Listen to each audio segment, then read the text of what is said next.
had the secret for about a month, and we couldn't tell anyone about it, which was that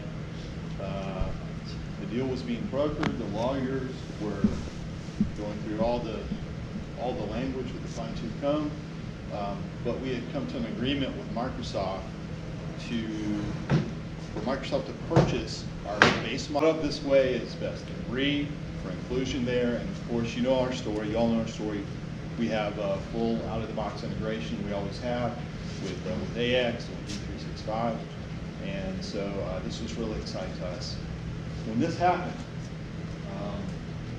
actually we had this secret for a while. We had this secret actually when we went to the users conference summit in Phoenix last year, and we couldn't say anything. Dean, I was dying. I thought we were friends. Yeah, you thought we were friends, and I was dying to tell you, and I couldn't say anything. But it was a few weeks after that it was announced that this deal had gone through, and we made the release. And as you can imagine, immediately my phone began to ring with questions. And even prior to that, the first question actually came from our wives. Jesse just went into the restroom there, but our wives had the same question, which is, do you still have a job? You know? And the answer to that is yes. Dynaway is still in business. We still have products that are Dynaway products, and we're going to continue to develop new things. And we wanted to talk a little bit about the status where that deal is right now, and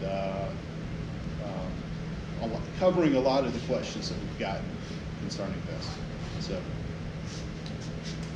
I'm going to try to move out of the way here so you can see some of this. And I got glare now, I can't see it, so I guess I'll come over here.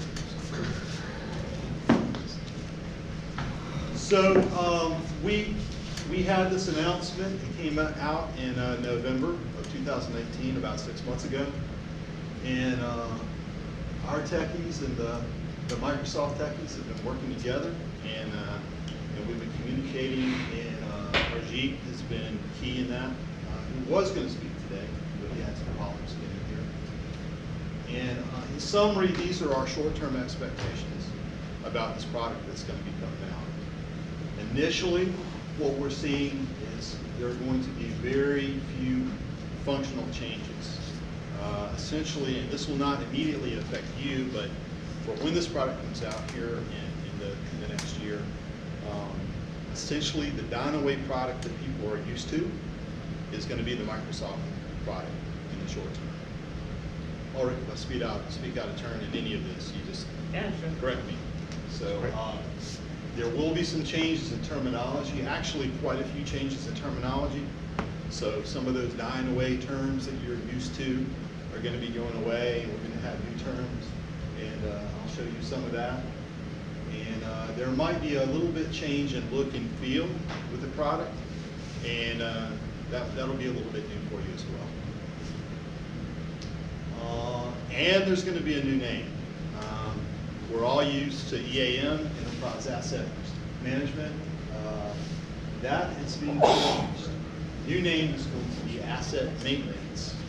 As you know, we've always had this challenge in the system to where asset comes up twice in the ERP. There's a fixed asset, and then there's enterprise asset management. So there's two assets there.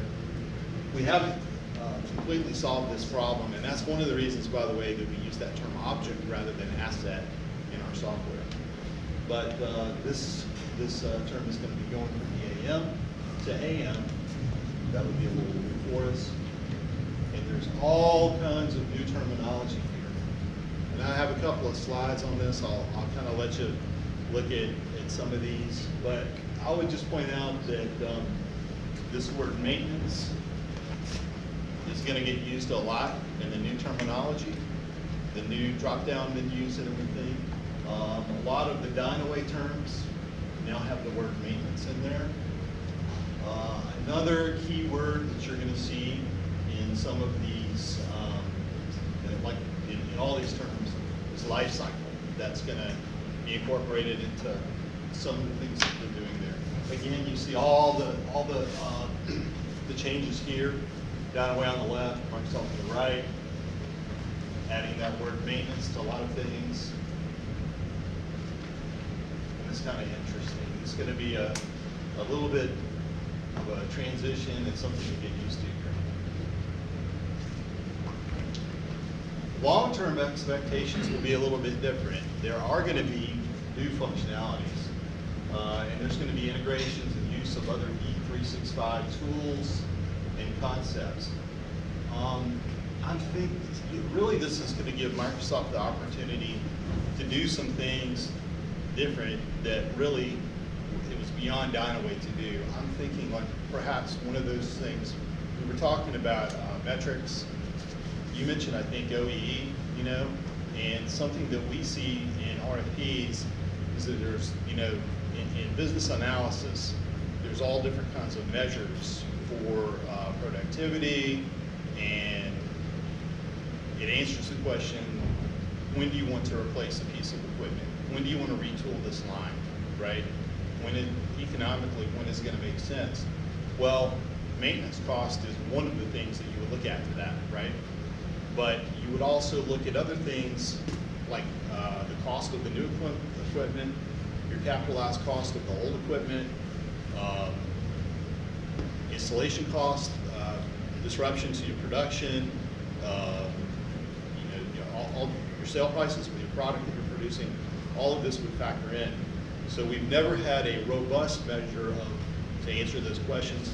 I think, for instance, we'll be able to do that now with Microsoft, and probably what Microsoft is going to have, and I'm not promising this, but probably some tools to look at some things like this in a new way. So we're going to have more IoT, more Power BI, more machine learning, more predictive analytics, and more AI. All things that are down the road, if not today. How many of you know Mohammed or know who he is? You do? Yes, you do know Mohammed. So this is Mohammed Al, and he's over all of D365 and finance operations. And this actually was in the press release. So he's speaking of Dynaway in this quote, where he says, with this IP acquisition, our plan is to launch an AI-enhanced, transformative EAM solution by bringing together the best of what Microsoft provides in Dynamics 365, Power Apps, Power BI, IoT, and more applications and machine learning. So I think what you can see is our two topics for today. You see that, like, you know, a lot of that is what he's covering, you know, in his quote.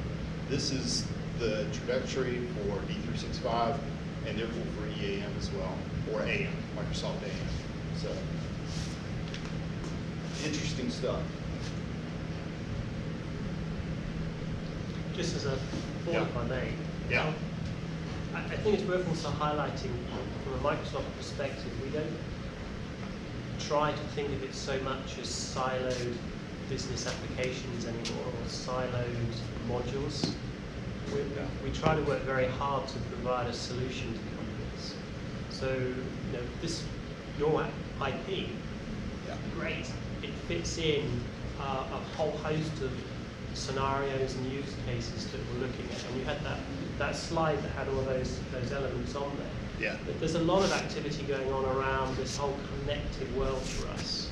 And it isn't just from the sense of machinery through to how we're dealing with our analytics. It's absolutely everything that's being brought together from marketing and sales and so forth. Mm-hmm. So we're trying to be all about providing a solution to people and having the right component parts in the core so that you can then drive out something from an analytical perspective or a reality perspective. Mm-hmm. And you'll see some of that when I start talking later. But I just wanted to share that. It's not so much we don't tend to think module, we don't tend to think in that sense in any way now. It's more about what solution are we providing people who get value back each time. So I just want to drag that on. All right. Because I think that's a good point. Thank you. Question. Yeah. Along those thoughts, then, if we're not thinking of it as a silo or a module, is it going to be rolled into the D365 licensing model, or are we going to require separate CALs or a separate license to,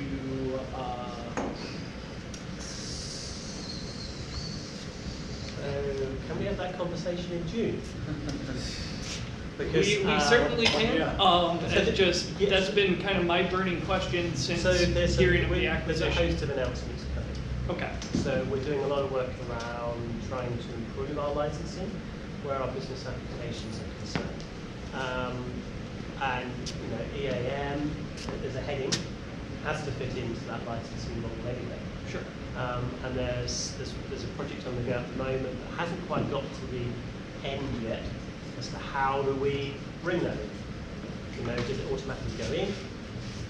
What type does it go in as?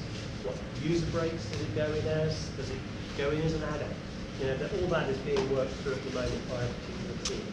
And we have a conference in June, which is why I say can we wait till June, when that's going to get announced. And their deadline is to get that signed off for that event. So that's why I have to done it.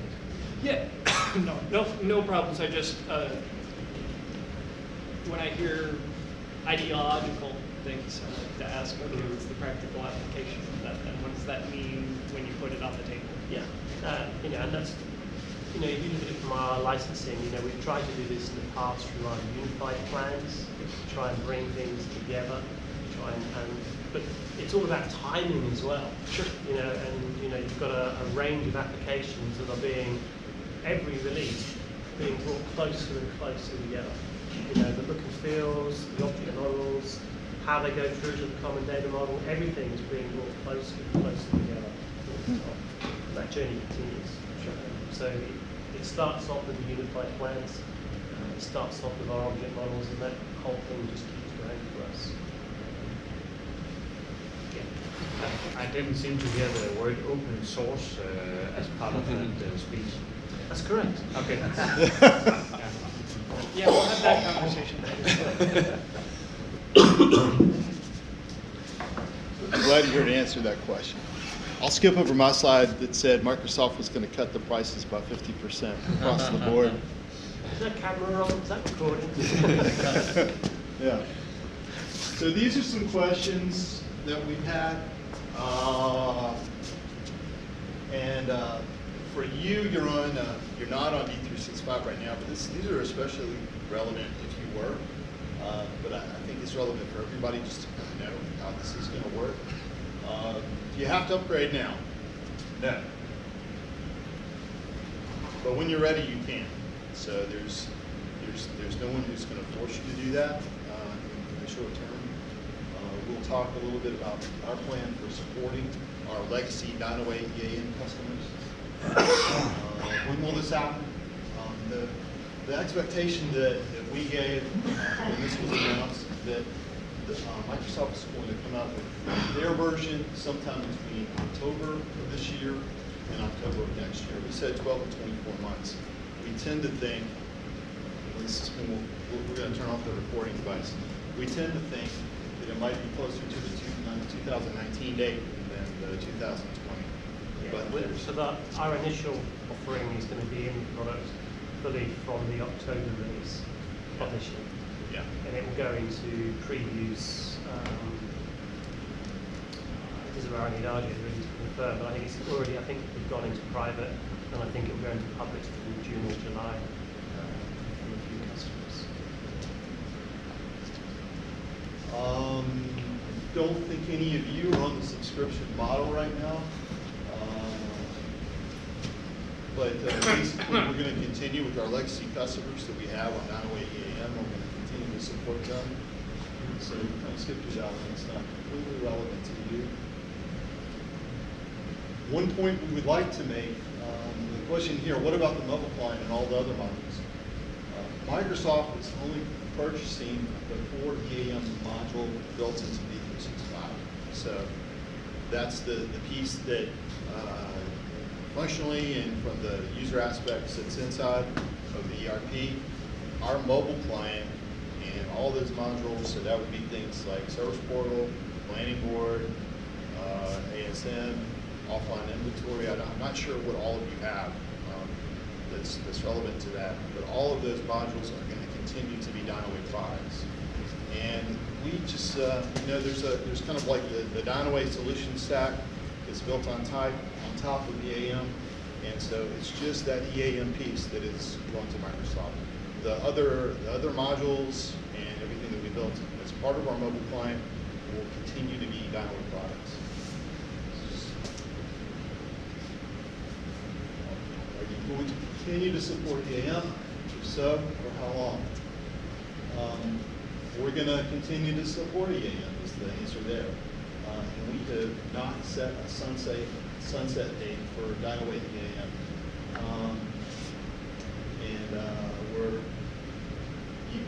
We supported, I know, Ulrich, I don't know what you want to say, but we still have clients that are on Blue. When did we discontinue Blue? That's been a long time. Many years ago, yeah. Many years ago.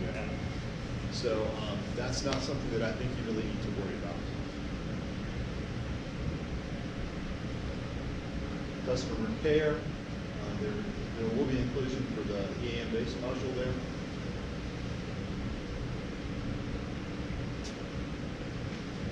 Implementation. I'm going to talk a little bit about this. We just came out of our annual meetings. We met in Denmark last week and talked about some of our services that we're going to provide and really what that's going to look like coming down the road. Up until now with our services, we had this, we had our standard implementation that I think you're all familiar with, and we just kind of pushed that out to our customers, and it's great, for implementation. But there's a lot more services that maybe specifically you would need now. We have, it's not something we're really going to get into today, but we have a new academy to where we have training, different kinds of targeted training that we're doing. Maybe it's something that you would be interested in as well. And there's different delivery methods for that, to where we could go one-on-one, we could be on site. We have some classes that are set up. We're going to be developing some webinar type materials, and so stay tuned for that. Will EAM continue to be developed? Yeah. We have our releases that are coming right now. Eventually, we're going to pour all our resources into the mobile client. And there's going to be some new things that we're going to develop that maybe we're not quite ready to say anything about yet. Because if you do, then it becomes a promise, right? Unless you want to say anything, you're welcome to. Yeah. All right.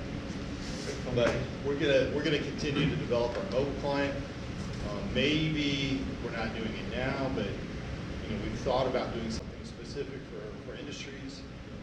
If there's a food and beverage accelerator, for instance, that we would want to have eventually, that's something that we could talk about and think about, maybe with dashboards and reporting that might be relevant for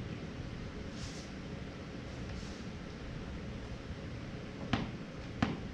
This is the question. Considering that Dynaway was focusing mostly on EAM, what does the future of the company look like? We're still in business. This is the answer that we gave to our wives. Dynaway is still in business, and we will be in the future. We're going to continue to develop products on our roadmap. I just mentioned some of that. And we've been doing EAM for a long time. And I think especially in the short term, over the next few years here, we're going to be looked to as experts, not only for our software, but for the Microsoft product. There's going to be no one who's going to know it better than we do. We're working with Microsoft developers, as I mentioned now, to do that. We understand the product and the functionality and the configuration, and therefore we're going to understand the implementation better than anyone. What's the cost? Going to be from Microsoft. It's all free, and you're cutting all your prices by 50%. Now, that's a Microsoft call, and you said June, I think. June is the target for the Yeah. BizApp Summit that's happening in Atlanta. So that's the target they're set for. Okay.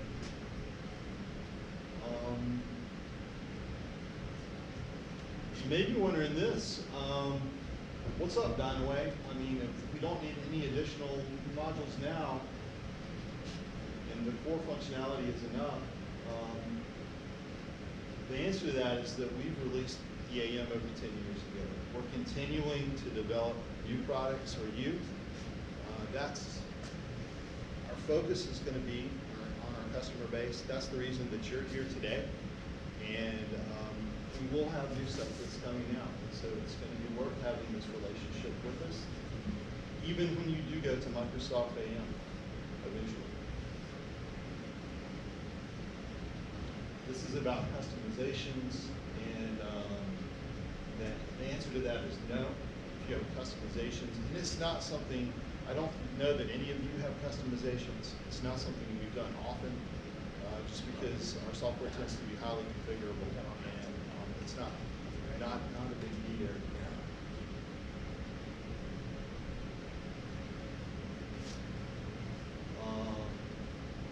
How can we be sure that Microsoft will continue developing EAM in a way that's good for us? Well, they're the thought leaders in this, and I think we're going to get a peek in this afternoon into some of the cool things that they have coming up, and certainly these things would be relevant for. I think there's two parts to that. Yeah. You're absolutely right about this afternoon and the analytical and the data perspective. Yeah. But I suppose the other thing that's going to happen automatically here is the EAM functionality will start to become part of our feedback cycle that we have. So all our core apps are part of a feedback engine. We'll have wider exposure to a different mix of customers, I assume. I'm just thinking aloud here. That feedback is going to ripple into that engine. And Arjun, as a program manager, will have the a priority matrix to determine what he develops as he goes forward. So I think there's two parts. I think there's the feedback cycle, an engine that exists for Microsoft products, and the direction that we go on a functional level and a hotfix level when we need to fix things. But there's also the wider piece about what we're doing with the wider business application platform as well. This afternoon is more about that, but I'm just thinking about the nuts and bolts, and the nuts and bolts is the feedback side. Whether it be a bug fix through to issues request. I think both of them, there'll be benefits from both.